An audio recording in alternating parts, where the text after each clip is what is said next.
Mensagem de hoje, o título é: você precisa passar por isso. Tem gente que gosta, né? Teve gente que deu o uau assim, mas teve outros que falaram dentro assim, uau, uau. Sabe quando Jesus começou a falar sobre tudo que ele ia viver para os discípulos, e numa parte desse momento, Jesus diz que ele vai ser perseguido, ele vai sofrer, vão prendê-lo, vão matá-lo. Lembra de Pedro? Pedro já vai logo em direção a Jesus, coloca Jesus num lugarzinho e diz assim: Jesus, vem cá. Que história é essa? O senhor não precisa passar por isso. É claro, eu estou aqui parafraseando. Pedro disse assim: o senhor tem pena de si mesmo. Jesus disse assim, de forma muito clara: arreda de Satanás. E por que Jesus falou isso? Porque Jesus queria mostrar para Pedro que ele tinha que passar por aquilo. É necessário viver um processo para depois viver o propósito. Às vezes a gente chega para Jesus e talvez hoje você está falando assim: Jesus, precisa de tudo isso? Jesus, essa situação que eu estou passando, eu preciso passar por isso. Era melhor que não, né? Talvez você está dizendo assim: Deus, eu estava tão bem, estava lá no alto, estava dando tudo certo, o que está acontecendo? Sabe quando a gente se esquece que a nossa vida é como uma roda gigante? Thalita não gosta muito de roda gigante, mas uma hora a gente está lá embaixo, e quando está lá embaixo está tranquilo, né, filha? Mas vai subindo, aí vai batendo naquele... Na vida é diferente, a gente gosta de estar lá em cima, mas quando vai descendo, a gente já começa a ficar preocupado,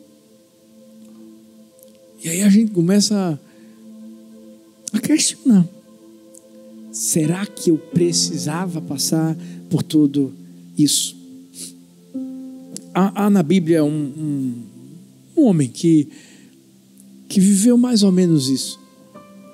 Uma hora ele era alguém muito posicionado na sociedade, um status maravilhoso. Ele era um comandante, ele era um general. O nome dele era Naamã. Muito bem quisto por todos e ovacionado pela sociedade. Ele era um herói nacional. Mas de repente veio uma doença, uma enfermidade, lepra. Ele não nasceu leproso. A lepra veio. Naquela época a lepra era uma coisa que não tinha cura. Agora imagina um comandante que tinha que estar sempre com a sua armadura para não mostrar o que ele carregava em si, no seu corpo, na sua pele. Quando ele chegava em casa, eu fico imaginando ele tirando aquela armadura e a sua pele desgastada, remoída. Deixa eu trazer já uma lição para mim e para você aqui. Não importa o quanto a gente tenha conquistado ou quem a gente seja, obstáculos vão surgir na nossa vida. Obstáculos vão surgir no nosso caminho. E sabe o que Deus quer que eu e você façamos? Que a gente esteja preparado. Nós precisamos estar preparados. Preparados para quê, pastor? Para viver o processo. Não podemos pegar atalhos. Não podemos tentar fugir daquilo que a gente vai ter que enfrentar.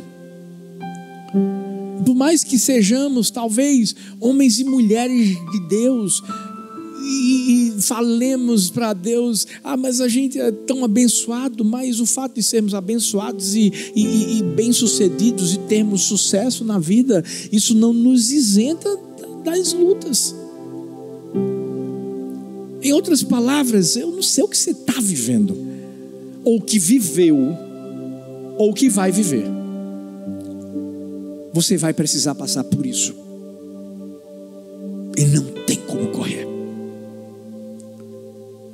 Jesus teve que morrer, Jesus teve que se entregar, porque havia um propósito maior. Às vezes nós estamos fazendo como Jonas. Diante daquilo que nós temos que passar, nós temos tentado pegar um navio, nós temos tentado pegar um atalho, nós temos tentado fazer do nosso jeito e deixar de viver o que está à nossa frente. Não tem como. Sempre vai haver um plano maior diante dos processos que nós enfrentamos. E talvez você diga assim: mas está doendo, pastor. A dor vai se tornar uma porta aberta de Deus para você entrar e viver a alegria que Deus tem para você. C.S. Lewis disse que Deus sussurra em nossos prazeres, fala em nossa consciência, mas grita em nossas dores. Às vezes nós só vamos conseguir ouvir a voz de Deus na dor. E essa voz não é a voz que nos castiga ou que nos amedronta, não. A voz de Deus fala alto ou grita nas nossas dores, porque Ele quer dizer assim: eu estou aqui, filho. Porque nas tempestades da vida, nos momentos mais turbulentos, nos momentos dos trovões, e a gente vive muito disso aqui, né, na Flórida, quando começa a chover e aquele barulhão, esses são os momentos em que parece que a gente não consegue ouvir a voz de Deus, e Deus está gritando: eu estou aqui. Por quê? Porque o mesmo Deus que permite a luta é o Deus também que providencia o livramento. É o Deus que mostra que está ali conosco. Eu quero trazer 3 verdades que a gente vai encontrar nessa história de Naamã, que vão nos ajudar a não parar no meio do caminho. A primeira é: a vida está sujeita a mudanças. E por mais que isso pareça muito óbvio, o problema é que a gente sabe que é óbvio, mas quando as mudanças chegam, muita gente desiste de continuar a jornada. Sabe? Quantas pessoas, talvez você está aqui, você está nos acompanhando online, e você não desistiu de algo por causa de uma mudança radical na sua vida, e que fez com que você simplesmente parasse de sonhar, desistisse. Deixa eu te dizer uma coisa: se nós sabemos que mudanças boas e difíceis acontecem na vida, por que a gente ainda quer fugir dessas mudanças? Obstáculos são feitos para a gente superá-los, para a gente ultrapassá-los. Numa corrida à distância, com obstáculos, o propósito é o corredor, a cada obstáculo que encontra, ele tem que pular. A vida da gente é assim. A gente vai ter que pular esses obstáculos. A gente não pode parar: mas pastor, e se eu tropeçar em algum e cair? Levanta e continua correndo. Na vida de Naamã, a Bíblia vai dizer em 2 Reis 5:1 que ele era comandante do exército do rei da Síria. Olha as coisas boas que a Bíblia traz sobre esse homem. Era um grande homem diante do seu Senhor, de muito respeito, porque por ele o Senhor dera livramento aos sírios. Era ele também um homem valente. Se parasse por aqui, você ia dizer: uau, esse cara só vive lá no alto. Mas o texto diz assim: mas estava leproso. Qual é o mais da sua vida? O que é que um dia parecia que era maravilhoso e de repente se tornou um mais na sua vida, que te ameaçou, que fez você, puf, parece que estava descendo num precipício. A vida, ela é feita dessas mudanças radicais com um propósito, gente. Muitas vezes quando a gente está lá no topo da montanha, a gente se sente seguro, a gente se sente senhor de si e às vezes a gente acha que a gente está no controle. Naamã estava, de certa forma, vivendo tudo o que ele estava vivendo, essa grande mudança, para aprender algo importante que a gente também tem que aprender. As coisas muitas vezes vão ter que sair do nosso controle, para Deus mostrar que está no controle dele. E no controle dele tudo é melhor. Por quê? Porque quando a gente entende que a nossa vida ela é inconstante e existe essa vulnerabilidade, como Paulo vai falar em 1 Coríntios 10, 12, ele diz: aquele que pensa estar em pé, cuide para que não caia. O que ele está querendo dizer assim? Ei, dependa de Deus somente todos os dias. É impressionante porque a gente só quer depender de Deus quando a situação está difícil. E Deus quer nos ensinar a depender dele todo dia. Quando tudo está fluindo, quando todas as portas estão abertas, mas também quando começarem a se fechar, porque se fecham.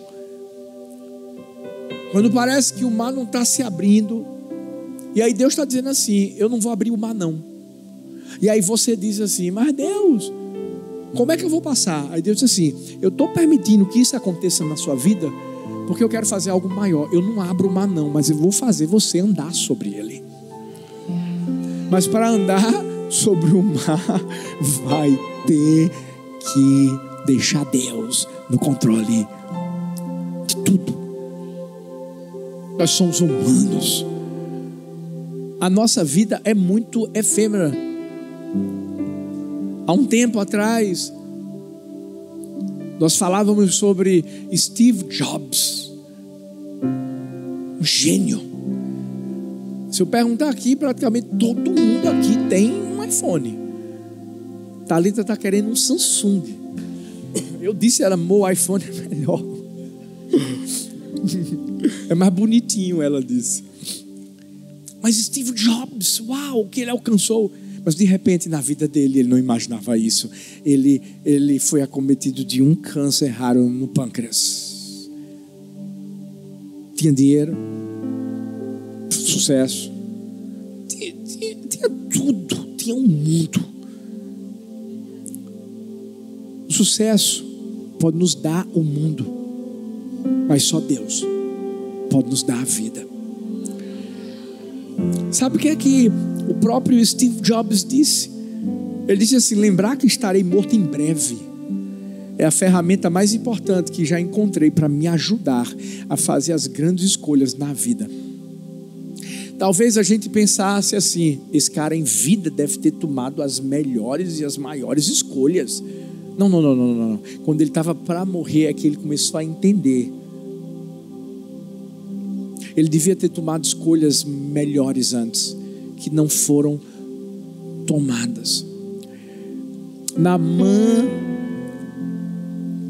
começou a compreender isso quando viu que a vida é essa roda gigante, que de repente está tudo bem e pode não estar, mas isso não quer dizer que vai continuar desse jeito. Deixa eu te dizer uma coisa, para você ficar mais animado nessa mensagem. Você vai precisar passar por isso, mas vai passar. Vai passar. Quando você entende que essas mudanças de alguma forma vão nos ensinar a deixar o controle de tudo nas mãos da pessoa certa, acabou. A gente tem que entender que sem Deus, sem Ele, a gente é nada. E que toda mudança que está sendo ocasionada faz parte de um projeto que Ele tem. Por isso que no fim tudo coopera para o nosso bem. A gente tem que sair daqui hoje. Se está tudo bem na sua vida, diga assim, saia dizendo eu dependo de ti. Se não está, saia dizendo eu dependo de ti. E eu vou avisando logo, até aqui não está, que vai passar, mas vai vir outra. Como é que é, pastor? Vai vir. Eu aprendi que na vida é assim. Você supera um desafio e você celebra, você festeja, mas eu vou te dizer, vai vir outro. E você vai ter que passar por isso. Gente, nesses 22 anos de ministério, meu Deus do céu, eu confesso que a gente já viveu tantas coisas maravilhosas. Eu dizia, uau, atingimos o auge, glória a Deus. Tolinho. Daqui a pouco, meu amigo, vem outra bomba, buf, não é possível. E aí é a hora que Deus diz assim, você precisa passar por isso.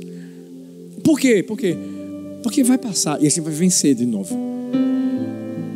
Mas Deus vai sempre querer fazer algo lindo, maior, grande. Não tem como fugir disso. Primeira verdade, a vida está sujeita a mudanças, mas entenda, quem está no controle da sua vida é Ele. E segundo, as mudanças estão acompanhadas de um preço. E muitas vezes o preço é alto. Em 2 Reis 5, 11, 12, Naamã vai dizer assim, eu pensei que ele sairia para encontrar-se comigo, invocaria o nome do Senhor seu Deus, moveria a mão sobre o lugar afetado e curaria minha lepra. Não são os rios de Damasco, Abano e Fafá melhores do que todas as águas de Israel? Será que não poderia lavar-me neles e ser purificado? Parou para pensar que a gente quer sempre dar a Deus o valor daquilo que a gente quer receber? A gente diz a Ele como é que tem que ser o esquema. Deus, olha, é o seguinte, eu quero isso, quero aquilo, não deixa acontecer aquilo não, tá? Toda mudança é acompanhada por um preço. Se Jesus teve que pagar preço, meu amigo, a gente vai ter que pagar também. Jesus veio, Jesus se entregou, Jesus sofreu, Jesus morreu. E qual é o preço que eu tenho que pagar, pastor? É simples, obediência. É o preço da obediência. É o preço de renunciar. E dói. O que Deus estava querendo mostrar a Naamã que era o seguinte: não vai ser do seu jeito. Vê que coisa interessante. Naamã descobriu sobre o profeta Eliseu através da empregada dele.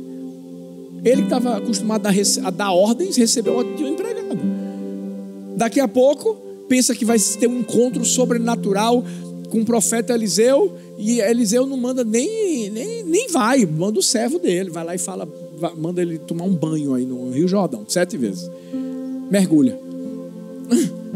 E depois ainda quando ele diz, mas lá na minha cidade não tinha rios melhores, um soldado vai chegar para ele para dizer assim, meu comandante, faz o que estão pedindo, o senhor não faria algo que seria pior? Por quê? Porque era um preço que tinha que ser pago. A gente vai ver por que isso foi feito lá na frente. Mas na nossa vida é assim. Há um preço. Talvez. Qual é o mergulho que Deus mandou você dar e que tem um preço que você talvez está se esquivando? Posso te dizer uma coisa?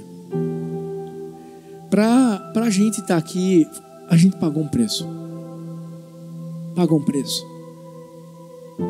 Quando Deus falou para a gente, depois de 20 anos de ministério, disse assim: vão para lá. Vamos para lá. Foi um preço. A gente estava no topo da roda gigante. E aí Deus disse assim: vamos lá, vou colocar vocês para baixo. E eu não estou dizendo que estar aqui com vocês é estar para baixo, não, mas deixa eu explicar. Calma aí. Deus disse assim: vão ter que começar do zero de novo. Sabe quando Deus chega para Abraão e diz assim: me dá teu Isaac? Deus disse assim: me dá o teu Isaac. O meu Isaac era a Igreja do Amor Brasil, 20 anos. Uau, tanta coisa linda que estava acontecendo. Meu Deus, que maravilha. E de repente Deus disse assim: vai lá para os Estados Unidos. A gente, e eu falo isso, eu estou falando com humildade mesmo, a gente estava acostumado a pregar para milhares de pessoas. E no começo aqui, tinham 2 ou 3, eu subia nesse púlpito dizendo: graça e paz, Igreja do Amor, e vendo as multidões pela fé. E orando e dizendo assim: obrigado pelas multidões que estão aqui. Eu acho que até quem estava aqui dizia assim: ele está. O que ele está vendo que eu não estou conseguindo? A gente teve que renunciar. Mas vou te dizer uma coisa: faria tudo de novo. Sabe por quê? O preço é a obediência. Quem obedece recebe recompensa. É o fruto do penoso trabalho. Por isso que Naamã tinha que entender: só obedece.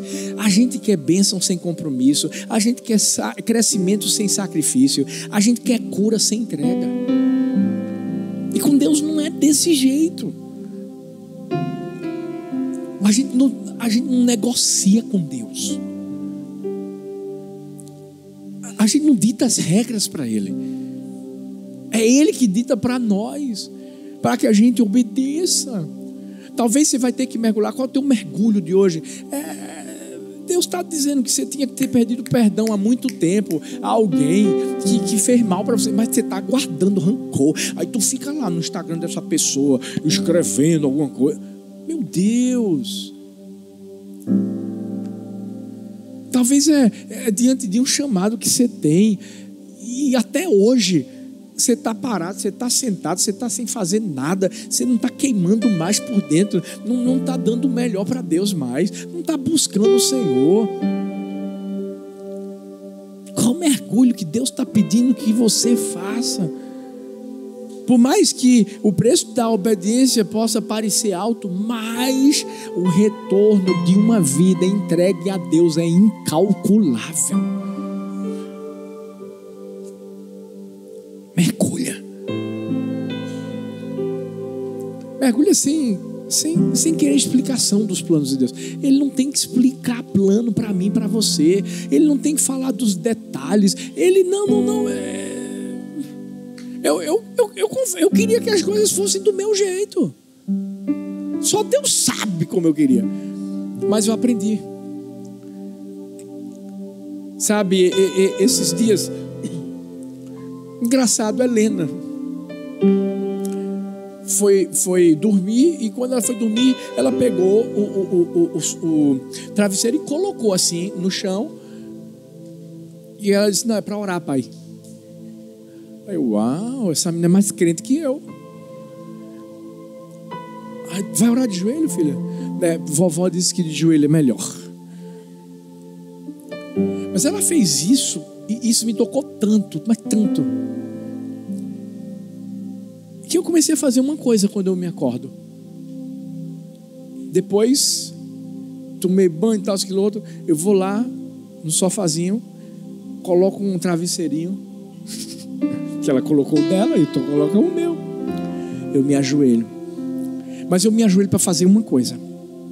Só para dizer assim: Deus, eu estou me submetendo a Ti mais um dia. A Tua vontade. O Senhor sabe o que o meu coração quer, o que o meu coração deseja, mas eu estou aqui para fazer a Tua vontade. Eu estou aqui para ser Teu instrumento. Eu estou aqui para me colocar nas Tuas mãos. Eu acho que a gente tem que fazer, todo mundo tem que fazer isso. Para todos os dias, independente do que a gente vai viver. Mas a gente simplesmente dizia assim: Deus, eu vou pagar o preço para ser humilde, para ser quebrantado, para confiar em Ti. É o preço da confiança, é o preço da obediência.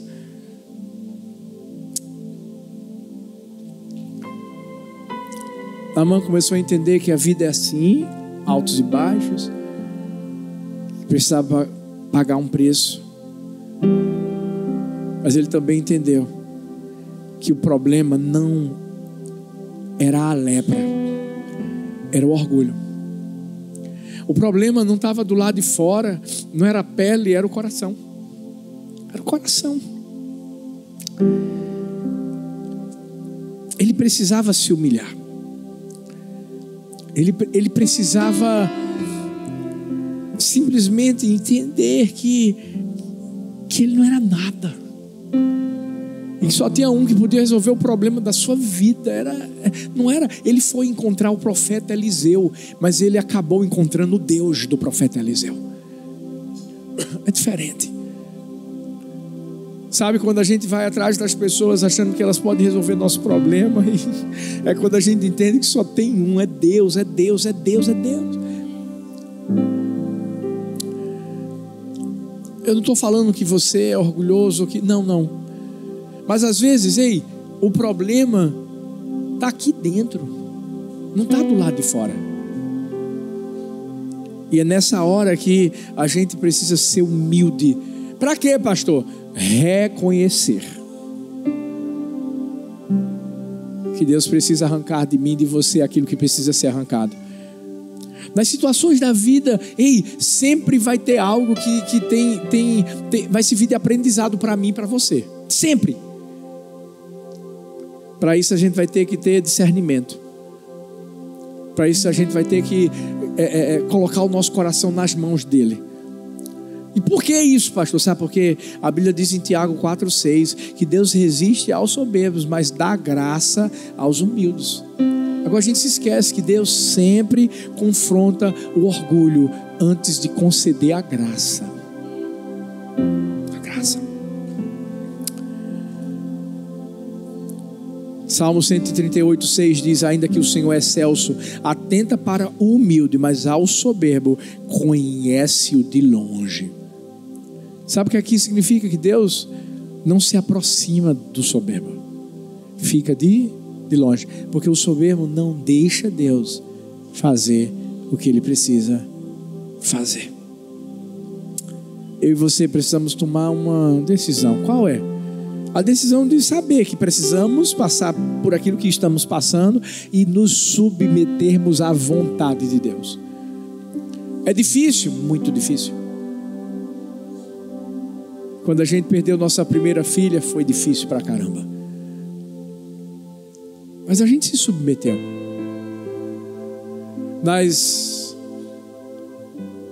Nos testemunhos da nossa vida ministerial, em cada dificuldade, em cada não que a gente recebeu, a gente se submeteu.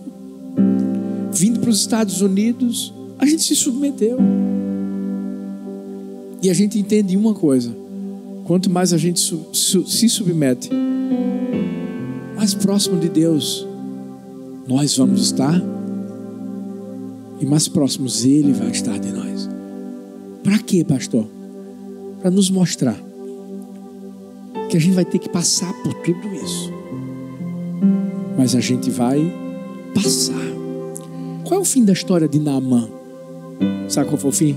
Ele mergulhou, e por ter mergulhado, saiu limpinho. Talvez você está dizendo assim: eu quero viver algo novo, eu quero viver uma nova história, eu quero viver um novo testemunho. Você quer viver, então mergulha. Entenda que eu e você somos vulneráveis. Entenda que nós precisamos demonstrar nossa total dependência do Senhor e deixar Ele no controle de todas as coisas. O que é que eu faço, pastor? Simples. Obedeça. Porque quando a gente toma essa decisão, a gente vive uma experiência que a gente nunca viveu antes. A nossa vida é mudada. Naamã vai encerrar a sua conversa com o profeta Eliseu dizendo assim: eu reconheço que o seu Deus é o único Deus e é o Deus que eu vou seguir. Que Deus me perdoe quando eu estiver com o rei e que ele estiver ali oferecendo sacrifícios diante dos deuses que ele acredita. Eu vou ter que estar perto porque eu tenho que ajudá-lo. Mas ele queria dizer assim: o meu coração agora pertence a uma só pessoa. Talvez tudo que Deus está querendo fazer na sua vida, Ele só está esperando uma coisa de você. Coloca o coração nas mãos dele. Confia nele. Não sai de perto dele. Fica perto. E vai passar. Quanto tempo? Não sei. Como eu queria saber o tempo de tudo que Deus faz na minha vida. Não sei. Mas eu sei que nesse ínterim eu vou continuar fazendo o que eu disse que eu fazia, me ajoelhando e dizendo: eu me submeto à tua vontade. Fique em pé no seu lugar, por favor. Eu quero, encerrar fazendo aquilo que eu fiz no primeiro culto.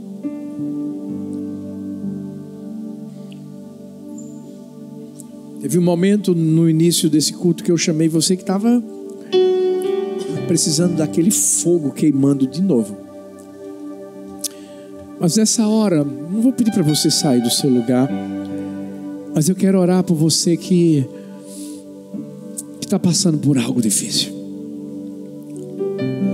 E que você mesmo tem perguntado a Deus: eu tenho que passar por isso?